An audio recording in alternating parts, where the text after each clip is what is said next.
est là pour répondre partiellement à ce besoin. Il y a un besoin. Voilà pourquoi on fait Inga. Mais Inga lui seul ne va pas résoudre tous les problèmes. Voilà pourquoi il existe tout un ministère qui s'appelle le ministère de l'énergie et des ressources hydroélectriques qui s'occupe de donner de l'électricité, 1, aux populations, 2, à l'administration, 3, à l'industrie. C'est ça le rôle de ce ministère. Et pour ça, il a toute une politique pour satisfaire les besoins de ces 3 catégories. Je dirais 4. Pour aussi exporter, parce que nous avons besoin d'argent, non? Ouais. C'est une ressource renouvelable. Nous avons besoin d'avoir des recettes. Aujourd'hui, les mines, là, les prix s'effondrent, il n'y a pas d'électricité, et nous avons des difficultés. Mais si nous avions beaucoup d'électricité exportée, comme le Canada, comme l'Uruguay, nous n'aurions pas de problème. Comme l'Éthiopie d'où je viens. Les 3, ils en font maintenant partout. Ils ont même imité le secteur de l'électricité. Okay. L'Angola vient d'emboîter le pas. La RDC a toujours cette, je ne sais pas, malchance ou c'est une chance, d'être leader dans la proposition des solutions aux problèmes qui se posent, mais l'application est très lente. Donc, Inga vient répondre à un besoin réel. Déficit important, aujourd'hui, presque 3 000 MW. 1000 dans cette région, 2000 au sud. Ça, c'est pour les industries, mais aussi pour les villes, mais aussi pour la population. Donc, vous inquiétez du fait que notre industrie ne sait pas se développer parce qu'il n'y a pas d'électricité. Il faut être inquiet. Et Inga vient pour répondre à cette inquiétude. Voilà. Juste une autre chose maintenant, parce que la journée, Kinshasa et les alentours se retrouvent même pas avec ces 1000 MW. Donc, ce qui veut dire que ça ne va pas résoudre le problème énergétique de la RDC. Le projet aujourd'hui avance. Elle avance dans le sens, de réduire les pertes techniques, ce que vous dites là, d'abord c'est pas vrai, 20% c'est trop. 25%. C'est beaucoup. Parce qu'en Ouganda, le barrage de Bujagali, normalement, devait produire 200 MW, mais après, maintenant, la Bujagali, c'est où? En Ouganda. Ça ne produit moins de 100 MW. Vous savez pourquoi? Vous savez pourquoi? Je ne vous le dis pas, mais il faut arrêter. C'est comme au Gabon, comme en Guinée équatoriale. Et nous allons voir ça plutôt à Zongo.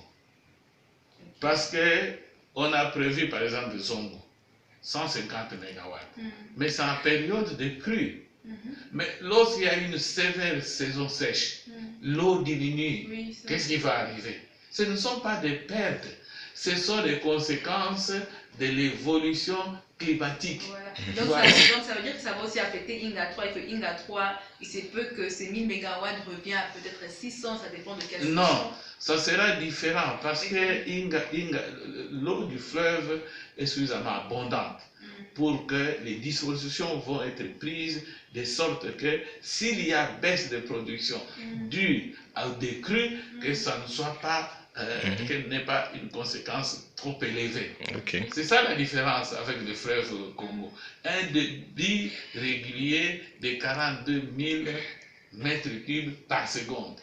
Et le bassin de retenue, donc la vallée de Bundi, sera aménagé de telle sorte qu'on garantisse le fonctionnement ou l'exploitation au maximum de turbines.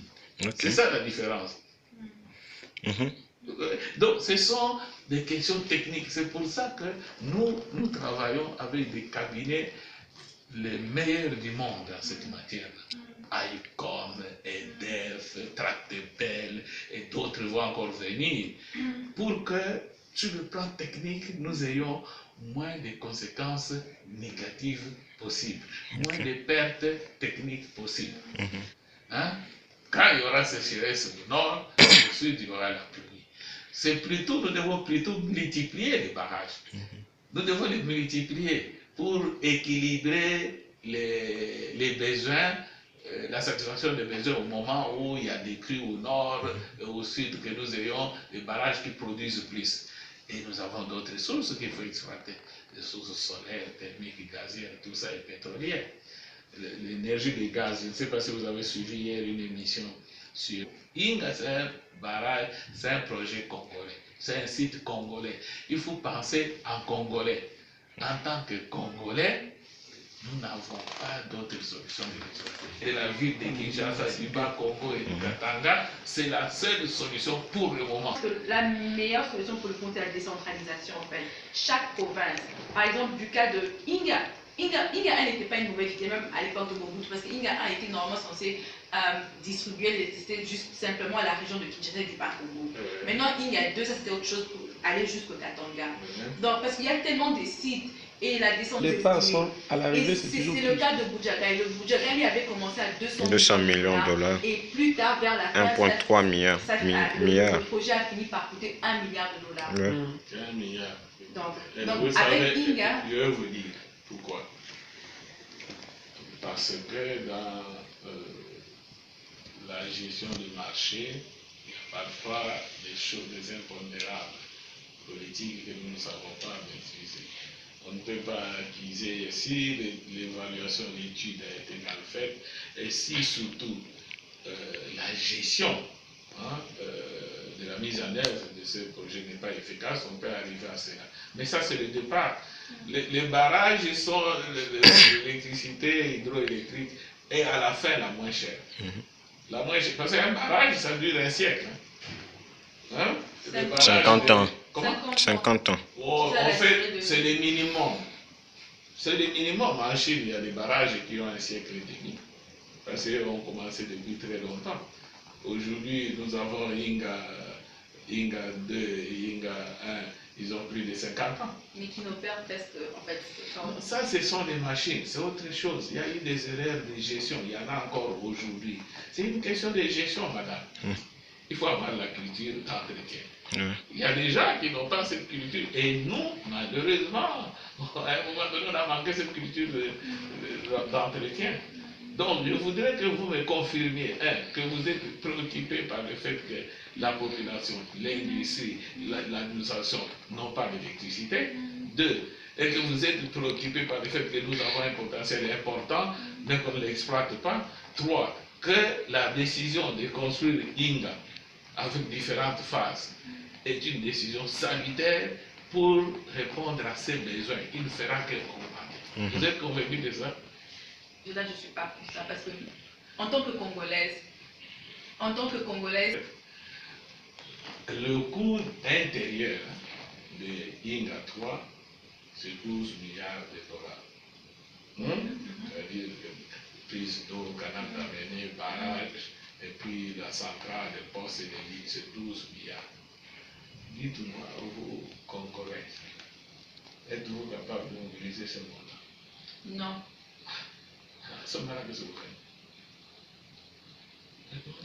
Vous êtes très intelligent que vous savez, vous êtes le cabinet du chef de l'État et il est conseiller ici. Nous venons d'Éthiopie et nous venons d'Égypte. En Égypte, il va demander 3 000. On a négocié pour qu'ils prennent le minimum de 25. C'est ça la garantie qui crédibilise ce projet. Voilà, de Westcott, ils ont exigé que ce soit dans un traité entre État et État, voté par le Parlement. C'est ça qui a été fait. Donc, ce minimum-là de 2500, c'est la condition pour crédibiliser, bancaliser le projet. Ce n'est pas un hasard. Et ça a été négocié, ils ont demandé plus. En plus, ils ont exigé que dans le capital de la société est 15%. Ils avaient demandé 30%. On a négocié 15%. Pourquoi? Parce que c'est l'Afrique du Sud, finalement, qui va garantir tous les prêts là que nous allons chercher à l'extérieur. Ok.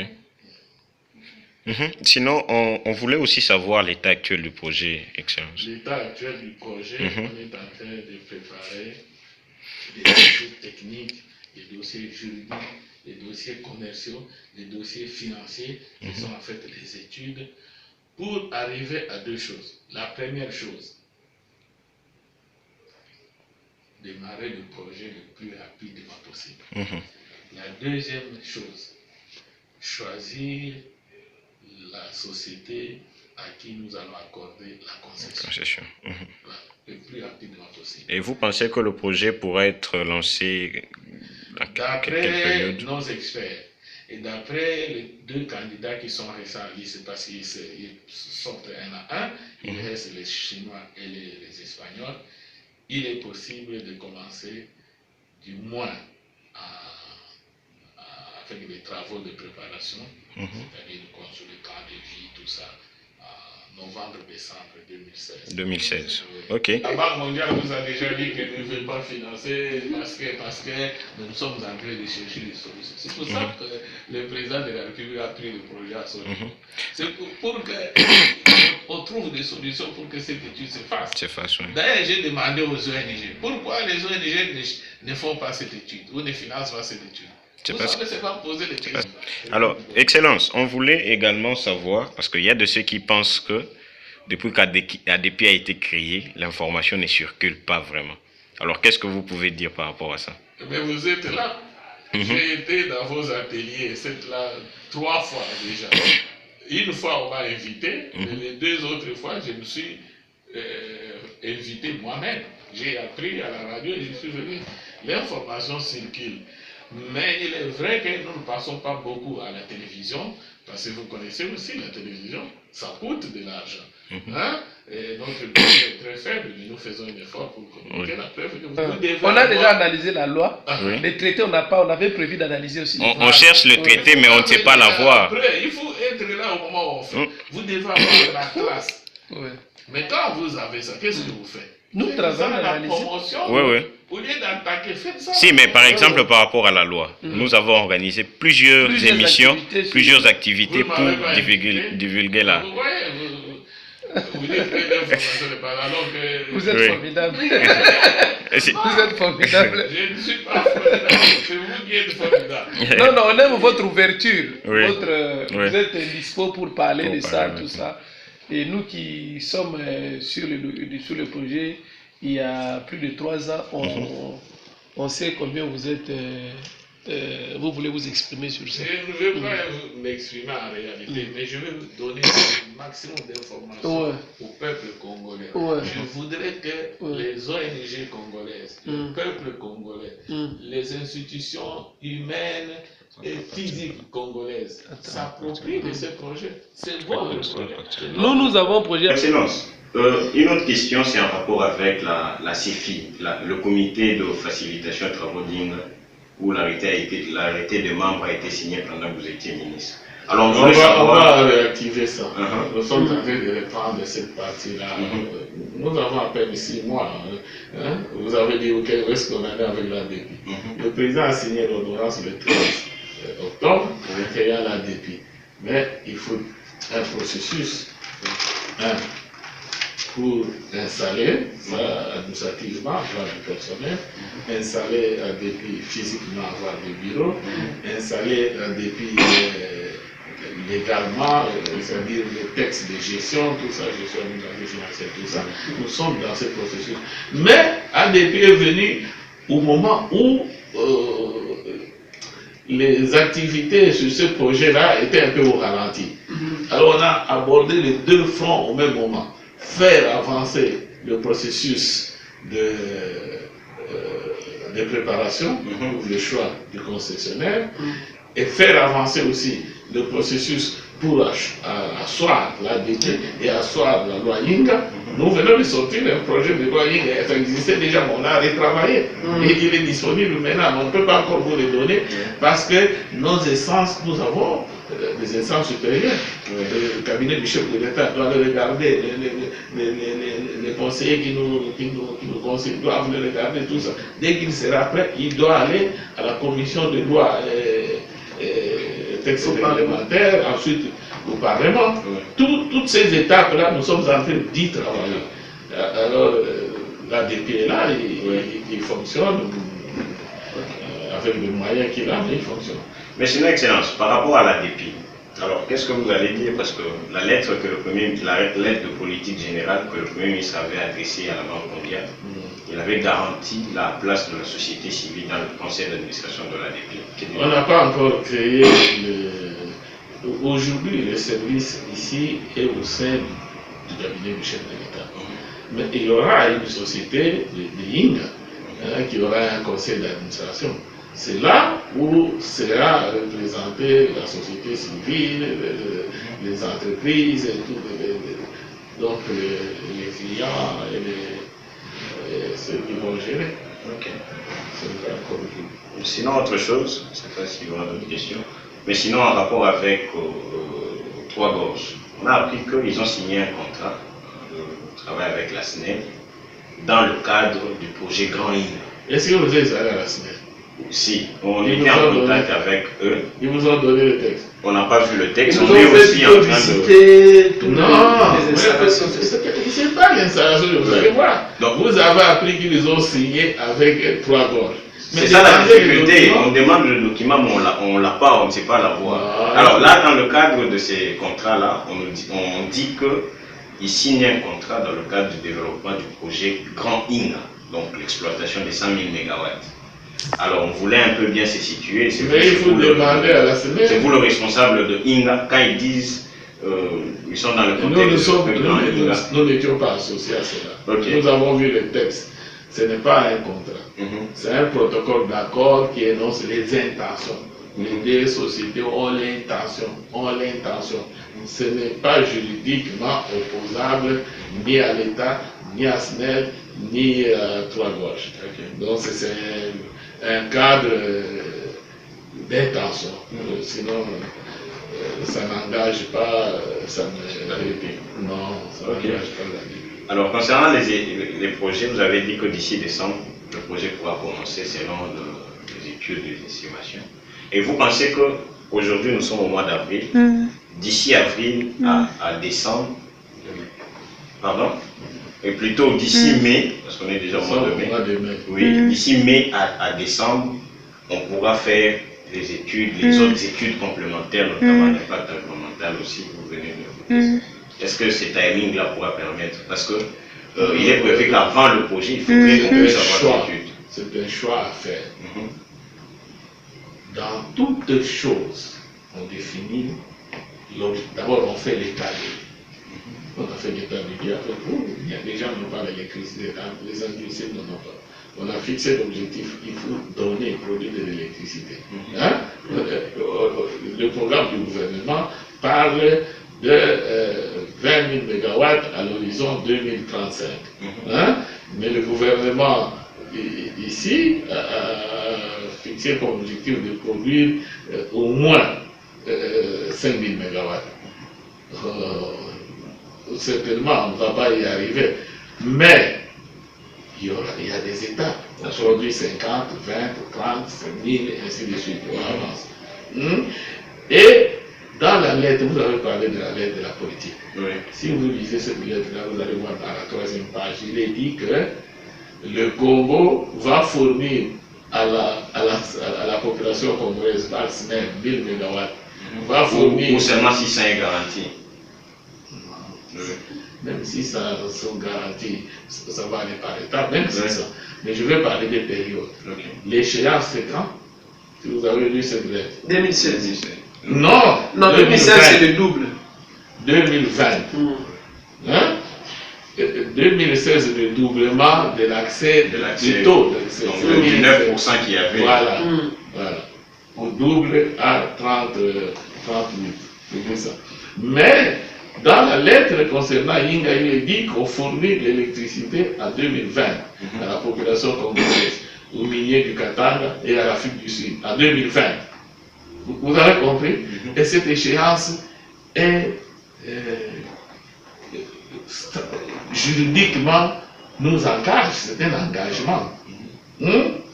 Au jour d'aujourd'hui, nous sommes en retard par rapport à cette échéance. C'est pour ça que nous privilégions les actions préparatives. Je parle des études. Il y a des études elles sont nombreuses, les études. Hein?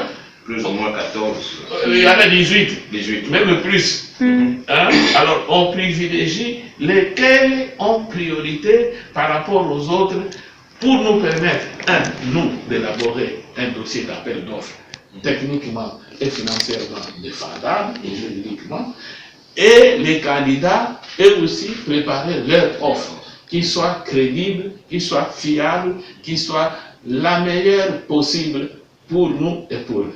Ok. Voilà. Et sinon, merci. Moi, je pense, je ne sais pas s'il y a une autre question. Non, Kokiwa. On vous remercie, Excellence, pour votre ouverture et votre disponibilité à partager l'information. Nous avons amené une carte USB. Si on peut avoir La documentation, telle que vous l'avez. Oui, monsieur la liste, ou jeune, ou bien, oui, donnez ça à monsieur la liste.